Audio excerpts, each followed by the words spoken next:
Salam sejahtera, selamat beraktivitas. Semoga hari ini jauh lebih baik daripada hari kemarin. Berkat Tuhan senantiasa berkelimpahan di dalam kehidupan kita.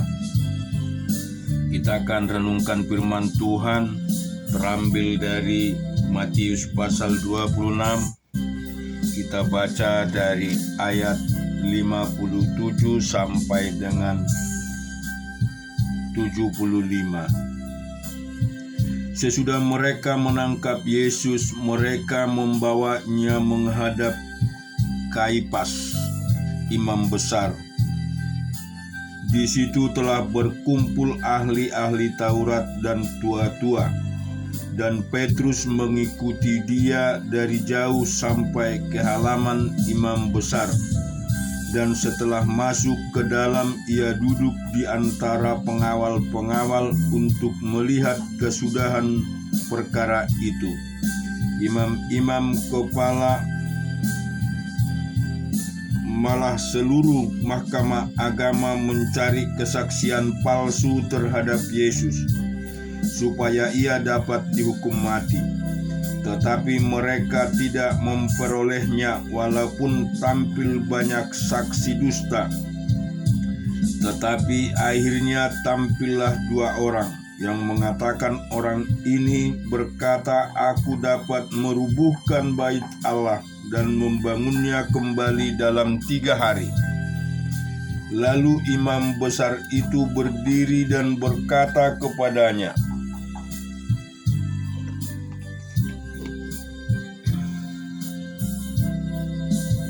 tidakkah engkau memberi jawab atas tuduhan-tuduhan saksi-saksi ini terhadap engkau? Tetapi Yesus tetap diam. Lalu kata imam besar itu kepadanya, demi Allah yang hidup, katakanlah kepada kami, apakah engkau Mesias, anak Allah atau tidak? Jawab Yesus, engkau telah mengatakannya. Akan tetapi aku berkata kepadamu, mulai sekarang kamu akan melihat Anak Manusia duduk di sebelah kanan Yang Maha Kuasa dan datang di atas awan-awan di langit. Maka imam besar itu mengoyakkan pakaiannya dan berkata, ia menghujat Allah, untuk apa kita perlu saksi lagi? Sekarang telah kamu dengar hujatannya. Bagaimana pendapat kamu? Mereka menjawab dan berkata, ia harus dihukum mati. Lalu mereka meludahi mukanya dan meninjunya. Orang-orang lain memukul dia dan berkata, cobalah katakan kepada kami, hai Mesias, siapakah yang memukul engkau? Sementara itu Petrus duduk di luar di halaman. Maka datanglah seorang hamba perempuan kepadanya, katanya, engkaukah juga selalu bersama-sama dengan Yesus orang Galilea itu? Tetapi ia menyangkalnya di depan semua orang, katanya, aku tidak tahu apa yang engkau maksud. Ketika ia pergi ke pintu gerbang, seorang hamba lain melihat dia dan berkata kepada orang-orang yang ada di situ, orang ini bersama-sama dengan Yesus, orang Nazaret itu. Dan ia menyangkal pula dengan bersumpah, aku tidak kenal orang itu. Tidak lama kemudian orang-orang yang ada di situ datang kepada Petrus dan berkata, pasti engkau juga salah seorang dari mereka itu, nyata dari bahasamu. Maka mulailah Petrus mengutuk dan bersumpah, aku tidak kenal orang itu. Dan pada saat itu berkokoklah ayam. Maka teringatlah Petrus akan apa yang dikatakan Yesus kepadanya, sebelum ayam berkokok, engkau telah menyangkal aku 3 kali. Lalu ia pergi keluar dan menangis dengan sedihnya. Kita juga baca firman Tuhan di 2 Tawarik pasal yang ke-21 Kemudian Yosafat mendapat perhentian bersama-sama dengan nenek moyangnya, dan ia dikuburkan di samping nenek moyangnya di kota Daud. Kota Yoram anaknya menjadi raja. Maka Yoram anaknya menjadi raja menggantikan dia. Saudara-saudaranya anak-anak Yosafat ialah Azaria, Yehiel, Zaharia, Azariun, Mikael, dan Sepaca. Mereka semua anak-anak Yosafat raja Israel. Ayahnya memberitahu kepada mereka pemberian berupa emas dan perak dan barang-barang berharga juga. Kota-kota berkubu di Yehuda, tetapi kedudukan raja diberikannya kepada Yoram, karena ialah anak sulungnya. Sesudah Yoram memegang pemerintahan atas kerajaan ayahnya dan merasa dirinya kuat, ia membunuh dengan pedang semua saudaranya dan juga beberapa pembesar Israel.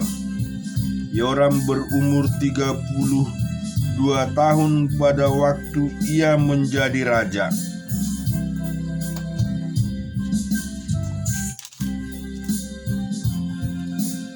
Dan 8 tahun lamanya ia memerintah di Yerusalem. Ia hidup menurut kelakuan Raja Israel, seperti yang dilakukan keluarga Ahab, sebab yang menjadi istrinya adalah anak Ahab, melakukan apa yang jahat di mata Tuhan. Namun demikian Tuhan tidak mau memusnahkan keluarga Daud oleh karena perjanjian yang diikatnya dengan Daud, sesuai dengan yang dijanjikannya bahwa ia hendak memberikan keturunan kepadanya dan kepada anak-anaknya untuk selama-lamanya. Pada zamannya memberontaklah Edom terhadap kekuasaan Yehuda, dan mereka mengangkat seorang raja atas mereka sendiri. Maka majulah Yoram dengan panglima-panglimanya serta seluruh keretanya. Pada waktu malam bangunlah ia, lalu bersama-sama dengan para panglima pasukan kereta, ia menerobos barisan orang Edom yang mengepung dia. Demikianlah Edom memberontak kekuasaan Yehuda dan terlepas sampai sekarang ini. Lalu Libna pun memberontak terhadap kekuasaannya pada masa itu juga. Itu sebabnya karena ia telah meninggalkan Tuhan Allah nenek moyangnya. Lagi pula ia membuat bukit-bukit pengorbanan di gunung-gunung Yehuda. Ia membujuk penduduk Yerusalem untuk berzinah dan ia menyesatkan Yehuda. Lalu sampailah kepadanya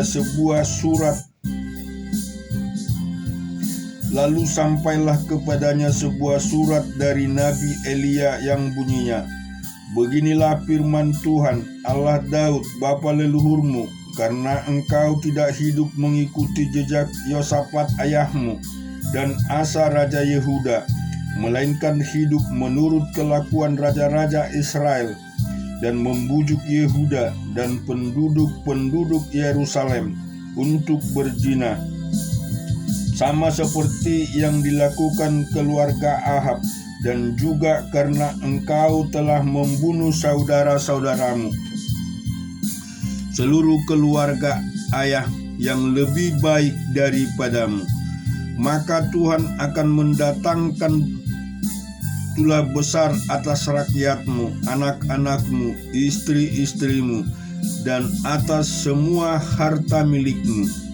Dan engkau sendiri ada menderita penyakit yang dahsyat, suatu penyakit usus, hingga selang beberapa waktu ususmu keluar oleh karena penyakit itu. Lalu Tuhan menggerakkan hari orang Palestin dan orang Arab yang tinggal berdekatan dengan orang Ethiopia untuk melawan Yoram.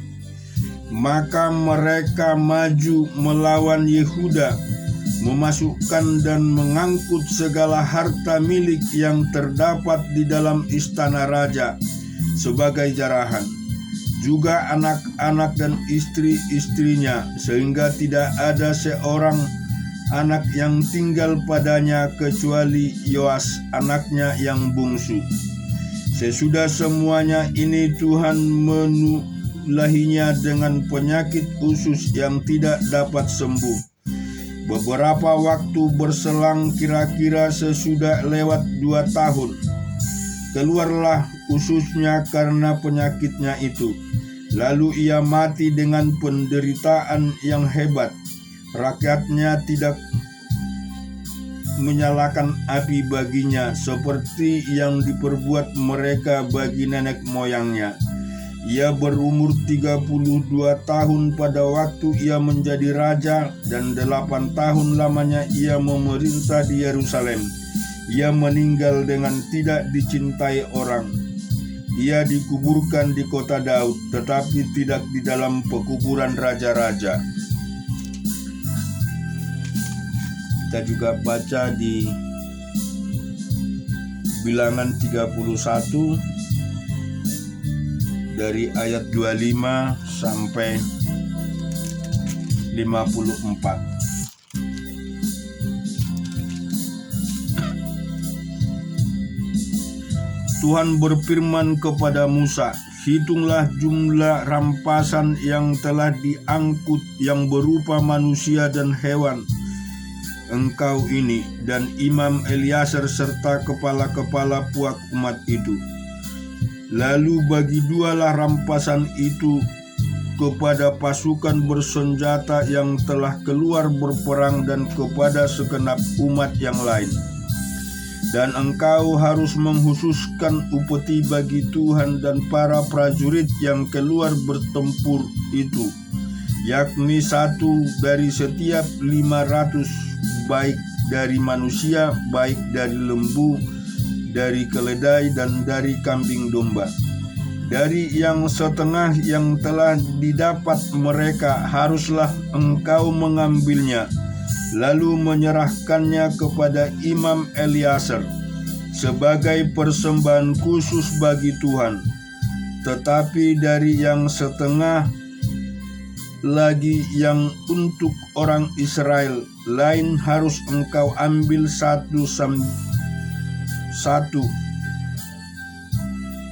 ambilan dari setiap 50, baik dari manusia, baik dari lembu, dari keledai, dan dari kambing domba, jadi dari segala hewan, lalu menyerahkan semuanya kepada orang Lewi yang memelihara kemah suci Tuhan." Kemudian Musa dan Imam Eliasar melakukan seperti yang diperintahkan Tuhan kepada Musa.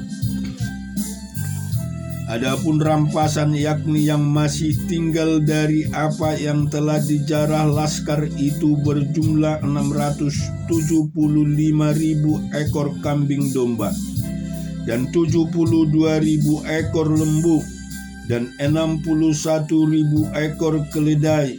Selanjutnya orang-orang, yaitu perempuan-perempuan yang belum pernah bersetubuh dengan laki-laki, seluruhnya 32.000 orang. Yang setengah yang menjadi bagian orang-orang yang telah keluar berperang itu, jumlahnya 337.500 ekor kambing domba. Jadi upeti bagi Tuhan dari kambing domba itu ada 675 ekor, lembu-lembu 36.000 ekor. Jadi upetinya bagi Tuhan ada 72 ekor, keledai 5.000 ekor, keledai 30.500 ekor. Jadi upetinya bagi Tuhan ada 61 ekor. Dan orang-orang 16.000 orang, jadi upetinya bagi Tuhan 32 orang. Lalu Musa menyerahkan upeti yang dikhususkan bagi Tuhan itu kepada Imam Eliasar, seperti yang diperintahkan Tuhan kepada Musa. Yang setengah lagi yang menjadi bagian orang Israel lain, yang dipisahkan Musa dari bagian orang-orang yang telah berperang itu, yaitu yang setengah yang menjadi bagian umat yang lain itu, domba-domba 337.500 ekor, lembu-lembu 36.000 ekor, keledai 30.500 ekor, dan orang-orang 16.000 ekor. Lalu Musa mengambil dari yang setengah yang menjadi bagian orang Israel lain itu, satu ambilan dari setiap 50, baik dari manusia baik dari hewan, kemudian menyerahkan semuanya kepada orang Lewi yang memelihara kemah suci seperti yang diperintahkan Tuhan kepada Musa. Lalu mendekatlah para pemimpin tentara, yakni kepala-kepala pasukan 1.000 dan kepala-kepala pasukan 100, kepada Musa, serta berkata kepadanya, hamba-hambamu ini telah menghitung jumlah prajurit yang ada di bawah kuasa kami, dan dari mereka tidak ada seorang pun yang hilang.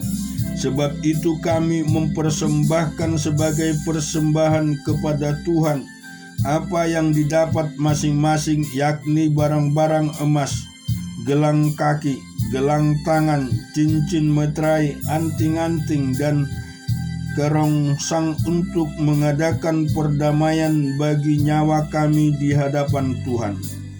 Maka Musa dan Imam Eliasar menerima dari mereka emas itu, semuanya barang-barang tempaan, dan segala emas persembahan khusus yang dipersembahkan mereka kepada Tuhan, yakni yang dari pihak kepala-kepala pasukan 1.000 dan kepala-kepala pasukan 100 ada 16.750 siskal beratnya.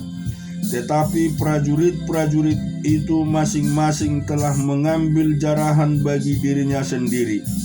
Setelah Musa dan Imam Eliasar menerima emas itu dari pihak kepala-kepala pasukan 1.000 dan kepada kepala-kepala pasukan 100, maka mereka membawanya ke dalam kemah pertemuan sebagai peringatan di hadapan Tuhan untuk mengingat orang Israel. Kita baca di Kejadian 38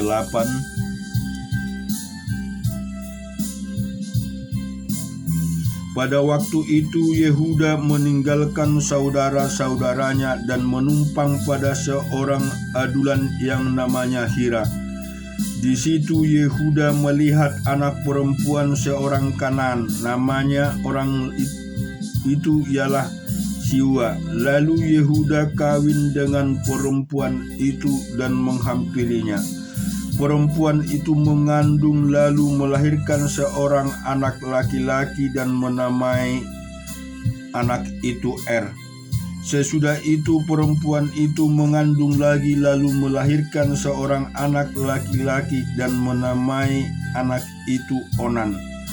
Kemudian perempuan itu melahirkan seorang anak laki-laki sekali lagi dan menamai anak itu Shela. Yehuda sedang berada di Kesib ketika anak itu dilahirkan. Sesudah itu Yehuda mengambil bagi Er anak sulungnya seorang istri yang bernama Tamar.